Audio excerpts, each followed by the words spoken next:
Muito obrigado, Rafael. Também muito obrigado a Débora pelo convite, pela Anshan.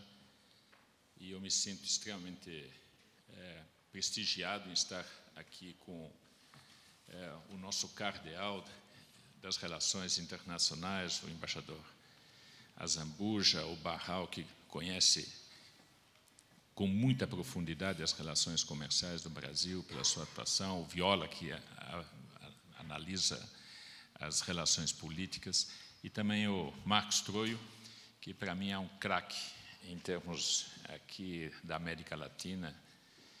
E me sinto prestigiado por ter também lideranças aqui, que nem o Daniel, que é o presidente das câmaras internacionais, o Roberto Teixeira da Costa, e tantos outros. Eu queria responder à sua colocação por algumas afirmações. A primeira, que percepção no ser humano, em grupos, em comunidades, em países, é muito importante para o desenvolvimento de perspectivas.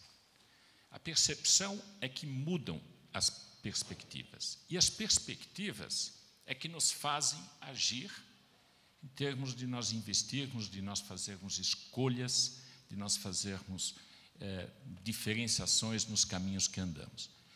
Então, eu queria entrar um pouco nessa parte das perspectivas, começando com um pequeno exemplo que me ocorreu na sexta-feira passada. Eu voltei da Nicarágua e fui para o avião, fui para o Rio e entrei no Maracanã.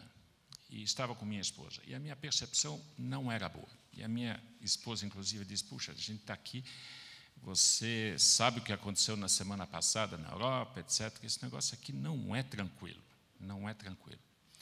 E a gente estava com medo, realmente. E a perspectiva... E nós tínhamos participado da abertura da Copa, que teve lances assim desagradáveis, e saímos de lá transformados. Transformados. Aquilo foram 4 horas inesquecíveis. E vocês que acompanharam, não preciso explicar por quê. E, a partir dali, a Olimpíada, para mim, virou outra coisa. E eu percebo aqui também no Brasil, a Olimpíada virou outra coisa.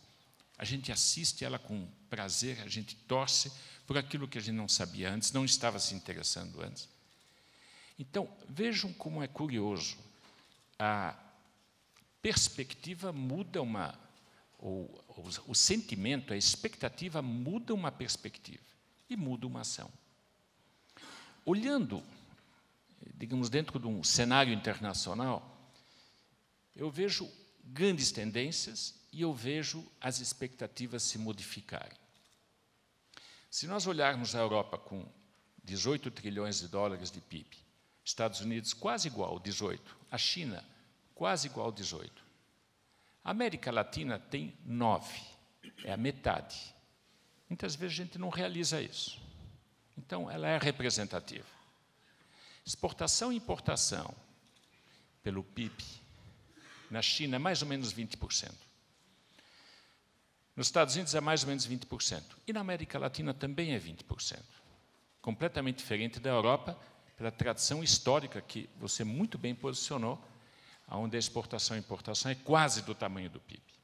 E aí vem a vulnerabilidade deles também em relação a isso.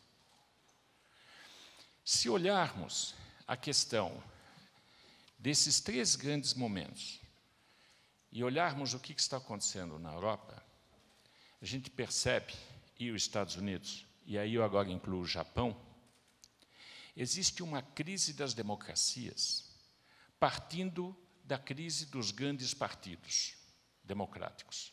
Os grandes partidos democráticos, se vocês fizerem uma análise dos últimos 10 anos, eles estão perdendo correligionários a cada ano, a olhos vistos. Aí você começa a perceber para onde eles vão, não necessariamente para outros partidos. É uma sociedade civil que mostra seu descontentamento pelas respostas que partidos políticos estão dando às circunstâncias que estão vivendo. As respostas não são de qualidade e não são rápidas. E a sociedade civil está se empoderada pela sua conectividade, por sua mobilidade. E começa a retrabalhar sua representatividade de uma maneira disruptiva. Quem fez cenários para o Egito há 8 anos atrás, jamais tinha colocado em seu cenário a situação disruptiva que ocorreu. Quem colocou em janeiro desse ano uma situação de cenários para a Europa para os próximos 3 anos, não tinha colocado a circunstância que nós estamos vivenciando. A parte da participação da sociedade civil, mundo afora, principalmente na parte democrática, está vivendo circunstâncias disruptivas. E os partidos políticos mais tradicionais não estão sabendo como reagir a isso. Mas o que mais me impressionou na questão do Brexit foi de que a sociedade britânica que votou contra foi a geração mais velha contra a geração mais nova. Significa, politicamente, que a geração mais nova foi tomada de uma esperança. Olha a dramaticidade dessa circunstância. E na Europa não é diferente. E aquilo que o embaixador colocou bem, a gente percebe que personagens de diferentes naipes começam a surgir porque não pertencem à classe política tradicional. Se articulam diferente, falam coisas que, num primeiro momento, são politicamente incorretas, mas são aceitas por não estarem dentro desta lógica. O embaixador Zambuja e eu estivemos na segunda-feira no evento da Associação Brasileira do Agronegócio. E aí a queixa foi de que os jovens estão fugindo do campo para a cidade. Aí um humorista falou, é fácil, ponha o Pokémon no campo para você ver quantos jovens vão correr para lá. Então, a gente dá risada, mas hoje, de repente, no Brasil, a febre do Pokémon é incrível. Por que eu estou trazendo isso? Porque eu acho que a gente tem que reestudar e reentender o que a sociedade civil está se movimentando. É ela que vai fazer a grande mudança. Olhando para a América Latina, quem diria que em 2013 a Avenida Paulista estava cheia de pessoas protestando, inclusive contra a própria Copa, como estava sendo colocada. E nós não estávamos tão mal. De 2013 para cá, e vocês lembram muito bem, com a pressão da sociedade civil, e que não era uma pressão partidária, não era dos sindicatos, era da sociedade civil, modificaram-se as legislações, de uma legislação anticorrupção, que em uma semana foi votada por todos os partidos, porque a pressão em Brasília se tornou insustentável. Olhando para a América Latina num todo, eu diria, os 10 megatrends mais importantes que a gente segue, 5 deles têm a América Latina como solução, no longo prazo, que é a segurança alimentar, segurança da água, a questão da sustentabilidade, e um fator muito relevante, que é a inserção social, que aqui por muitos foi criticada, mas que eu vejo, de uma maneira ou de outra, muito favorável. É o único continente que tem a redução do índice de Gini. O índice de Gini está aumentando na China, está aumentando nos Estados Unidos, está aumentando na Europa e está se reduzindo ano a ano na América Latina. É um fator que tem que ser levado em consideração. Segundo ponto, em relação à América Latina. Se nós temos uma pauta favorável, se nós temos uma pauta positiva, nós somos protagonistas. Nós somos protagonistas na questão do agronegócio, nós somos protagonistas em relação à produção de minérios e outras coisas. O que não quer dizer, porque um protagonista é um trendsetter. O que não quer dizer que a gente assume uma liderança nisso. Quer dizer, a gente é protagonista pelos números, nós somos os maiores produtores da questão na América Latina, né, da questão dos vegetais, da questão da produção de carnes e assim por diante, e grãos, e de fibras curtas, nós somos protagonistas nessa parte, são cadeias produtivas longas.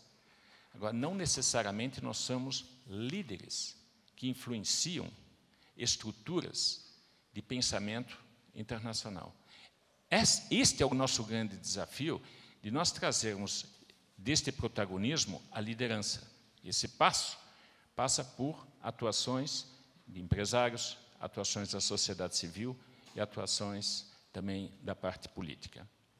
Pessoalmente, ainda quero colocar um tema relevante para a América Latina. Eu acho que os Estados Unidos entenderam, duas instituições entenderam o que está se passando na América Latina. Estados Unidos, pelo TPP, e o Vaticano. E respondendo a uma pergunta sua, qual é a personalidade na América Latina, eu diria que é o Papa. E respondendo ao Azambuja, fala, poxa, nós temos aqui 2 presidentes. Eu sou mais otimista, nós também temos 2 papas. Então, não estamos tão mal assim.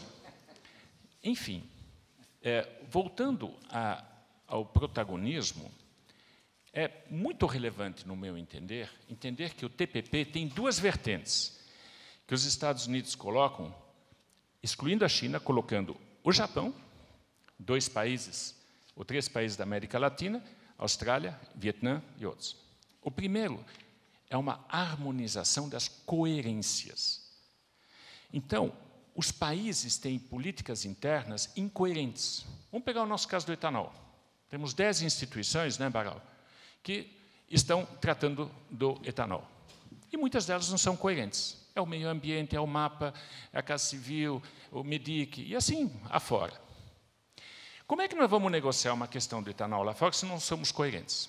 A mesma coisa acontece com os Estados Unidos, a mesma coisa acontece com o Japão. Então, a vertente da harmonização da coerência é uma tarefa interna que cada um tem que fazer. A outra é a convergência das questões de standards e de normas. Então, se você tem coerência, você traz convergência. Esses 2 movimentos ocorrem ao mesmo tempo. Então, as discussões que os Estados Unidos estão tendo com o Japão estão nesse sentido. E daqui a 5 anos vão ter soluções onde quem não estiver dentro está fora desse mercado ou vai pagar muito caro. O Brasil entendeu isso no ano passado. O Armando Monteiro começou a negociar com os Estados Unidos em 5 áreas nessa parte.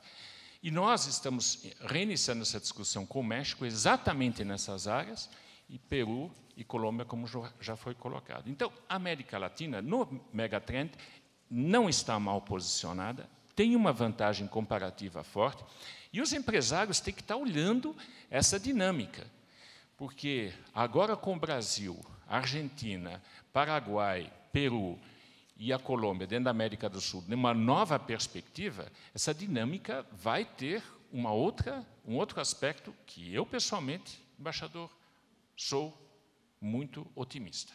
Muito obrigado.